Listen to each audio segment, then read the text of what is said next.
Hi everybody, I'm Armin Arethna, Children's Librarian at the Berkeley Public Library.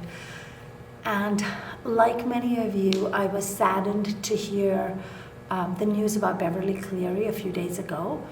Beverly Cleary was 104 and she wrote some of the books that I have enjoyed and gotten a lot of information from. I discovered Beverly Cleary as an author, not as a child, but as a 26-year-old.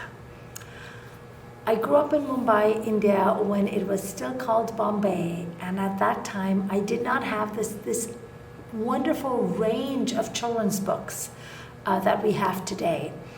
I grew up mostly with Enid Blyton, a British author, and I grew up reading and rereading and rereading all her books, her exciting mysteries, and her wonderful school stories.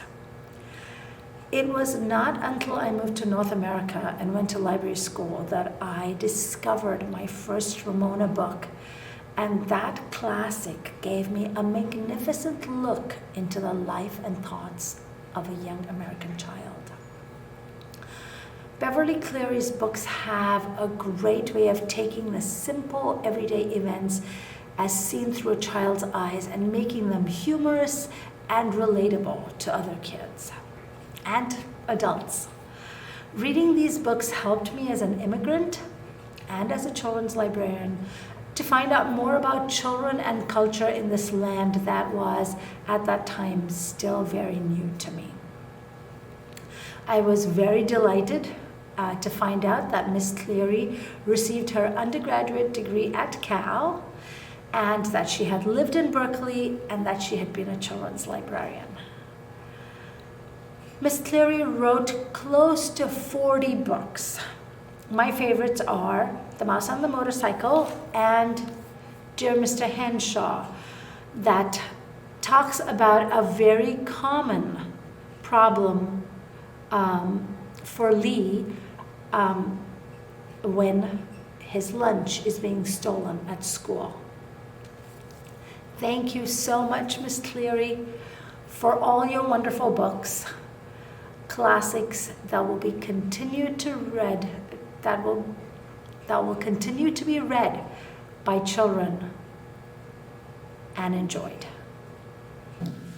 Hi, my name is Erica and I'm one of the children's librarians here at the Berkeley Public Library.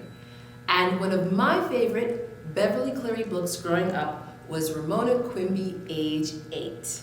It's one that I read a number of times as a kid because it was so funny. My mom actually brought it home from the library for me, and there were so many funny things that happened to Ramona in this book. But the thing that stuck with me the most was always the egg incident. Ramona always had a hard-boiled egg in her lunch, and the funnest thing about having a hard-boiled egg in your lunch, as everyone knows, is to be able to crack it on your head so that then you can open it up and peel it, right? So I thought that was interesting, and I always wondered what would happen if I brought a hard-boiled egg to school and cracked it on my head, but I wasn't ever really brave enough to try, because what if the egg isn't hard-boiled? Then what happens? Nope, I'm still not gonna try it. Hi, I'm Emma from the Berkeley Public Library. I never read Beverly Cleary's books when I was a child, but I did read them with my daughter.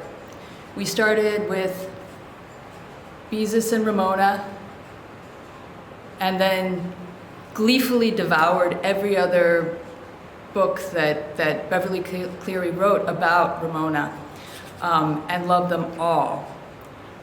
But we never read the last book.